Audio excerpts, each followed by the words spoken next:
ምሕረት የበዓለ ዕርገት ታሪካዊ አመጣጥ ከራሱ ከጌታችን ኢየሱስ ክርስቶስ የማዳን ሥራ ጋር የተያያዘ ነው። ጌታችን ከትንሣኤው በኋላ ለሐዋርያቱ ለ40 ቀናት እየተገለጸ ስለ እግዚአብሔር መንግሥት አስተምሯቸዋል።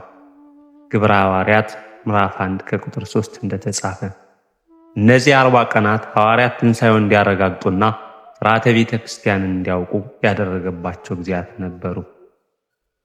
በ40ኛው ቀን ጌታችን ሐዋርያቱን እስከ ብታንያ ድረስ አወጣቸው።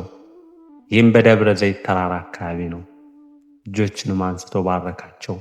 እየባረካቸውም ሳለ ከእነርሱ ተለየ፣ ወደ ሰማይ አረገ። በሉቃስ ወንጌል ምዕራፍ 24 ከቁጥር 50 እስከ 51 እንደተጻፈ።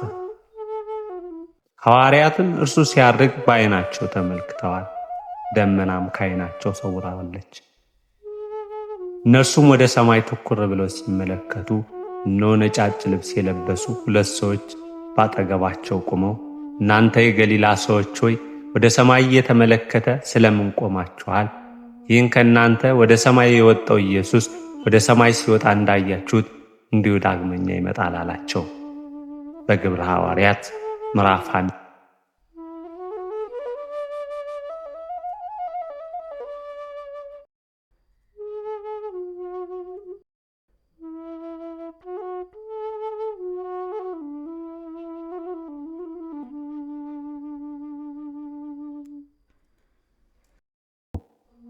በግብረ ሐዋርያት ምዕራፍ 1 ከቁጥር 9 እስከ 11 እንደተጻፈ።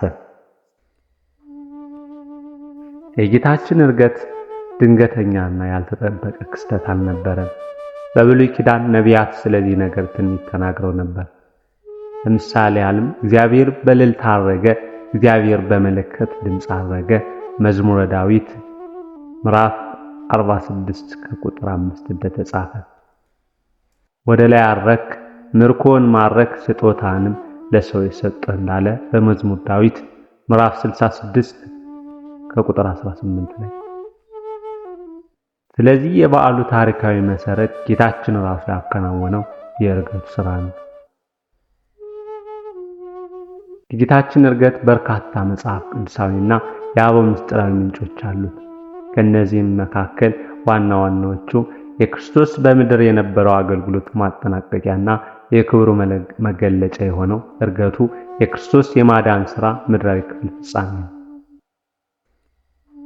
በሥጋ ተገልጦ አስተምሮ ተሰቅሎ ሞቶ ተነስቶ ካሳየን በኋላ ወደ ቀደመ ክብሩ ወደ አባቱ መመለሱን ያመለክታል። ቅዱስ አትናቴዎስ ዘእስክንድርያ ጌታችን ያረገው ሥጋ ለባሽ ሆኖ ነው። ይህም ሥጋችን በሰማያት ቦታ እንዳለውና እንደሚከብር ያረጋግጥልናል በማለት እንደሚያስተምረው የሰው ልጅ በበደሉ ያጣውን የልጅነት መብትና ክብር ክርስቶስ በዕርገቱ መልሶታል። ክርስቶስ የተዋሃደው ሥጋችን መክበሩ የተዋህዶ ምስጢር ፍጻሜ። ጌታችን አምላካችን ወልደ አምላክ ሲሆን የሰውን ሥጋ ተዋህዶ በተዋህዶ ሥጋ ማድረጉ ለሰው ልጆች ሁሉ ታላቅ ክብር ነው። ቅዱስ ቄርሎስ ዘእስክንድርያ እንዲህ ይላል፣ ወልድ በባሕርዩ ከአብ ጋር በባሕርዩ አንድ ሆኖ ሳለ በተለየ አካሉ ሥጋችንን ተዋህዶ ወደ ሰማይ አሳረገው። ይህም እኛም እርሱን ተከተል ወደዚያ ክብር እንደምንደርስ የሚያሳይ ነው በማለት የሰው ልጅ ተፈጥሮ ከእግዚአብሔር ጋር ያለውን ኅብረትና ክብር ያሳየናል። የመንፈስ ቅዱስ ስጦታና የቤተ ክርስቲያን መመስረት ጌታችን ለሐዋርያቱ እኔ ካልሄድኩ አጽናኙ መንፈስ ቅዱስ ወደ እናንተ አይመጣም እንዳለ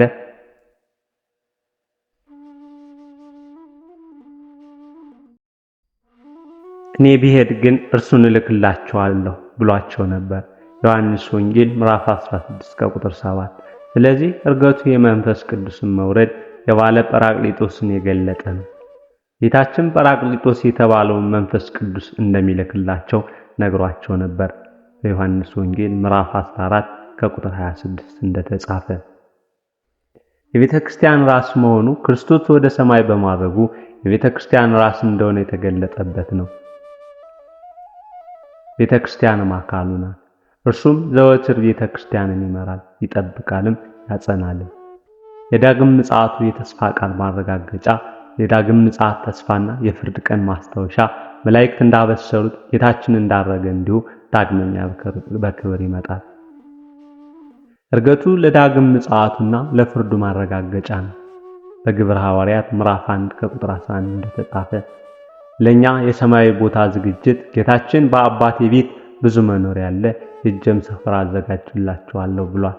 በዮሐንስ ወንጌል ምዕራፍ 14 ከቁጥር 2 እስከ 3። ዕርገቱ ይህንን የተስፋ ቃል የሚያረጋግጥና ለኛም በሰማያዊ መንግስት ቦታ እንዳለን ተስፋ የሚሰጥ ነው።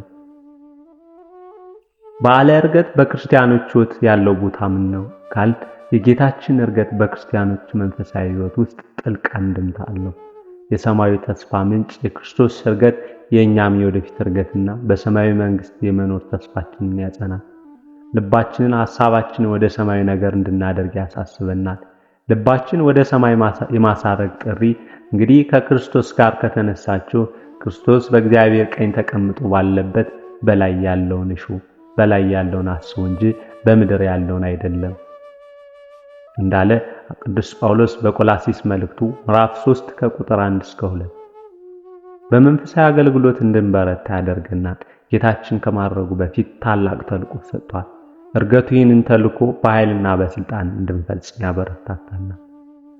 ዕርገቱ የመንፈስ ቅዱስ መምጣት እንደገለጠ ሁሉ እኛም በመንፈስ ቅዱስ ኃይል ታድሰን በርትተን እንድንኖር ያስታውሰናል። በዓለ ዕርገትን ስናከብር ልናደርጋቸው ስለሚገቡ ክርስቲያናዊ ተግባራት በዓለ ዕርገትን ስናከብር የሚከተሉትን ክርስቲያናዊ ተግባራት ከአበው አስተምህሮ ጋር በማስተባበር ልናከናውነው ይገባል። በጸሎት በምስጋናና በቅዳሴ መትጋት። ዕርገት የድልና የክብር በዓል ነው። ስለዚህ ጌታችን ላደረገልን የማዳን ሥራ በተለይም ሥጋችንን አክብሮ ወደ ሰማይ ስላሳረገልን ልባዊ ምስጋና ማቅረብ ይገባል። በቤተ ክርስቲያን ተገኝቶ በቅዳሴ ሥርዓት መሳተፍ፣ የዕለቱን ምስጋና ጸሎትና የቅዱስ ቁርባን ሥርዓት ለመካፈል ከጌታችን ጋር ያለንን ኅብረት ማጽናት ይገባል። የቅዱሳት መጻሕፍትና የአበውን ትርጓሜ ማጥናት የዕርገቱን ምስጢር በሚገባ ለመረዳት ተገቢ የሆኑትን የቅዱሳት መጻሕፍት ክፍሎች ግብረ ሐዋርያት እንደተጻፈ እንዲሁም የአበውን ድርሳናት ማንበብ መንፈሳዊ ዕውቀታችንን ያሰፋል። ልብን ከምድራዊ ነገር ለይቶ በሰማያዊ ላይ ማድረግ አበው እንዳሳሰቡን የጌታችን ዕርገት ሐሳባችንን ከዚህ ዓለም ጊዜያዊ ነገር ላይ አንስተን በሰማያዊና በዘላለማዊ ነገር ላይ እንድናደርግ ያነሳሳናል።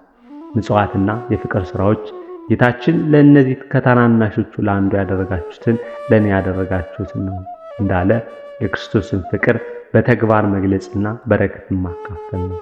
በማቴዎስ ወንጌል ምዕራፍ 25 ከቁጥር 30 እንደተጻፈ። አምላካችን እግዚአብሔር ከበዓሉ በረከት ረድኤት ይክፈለን። አሜን።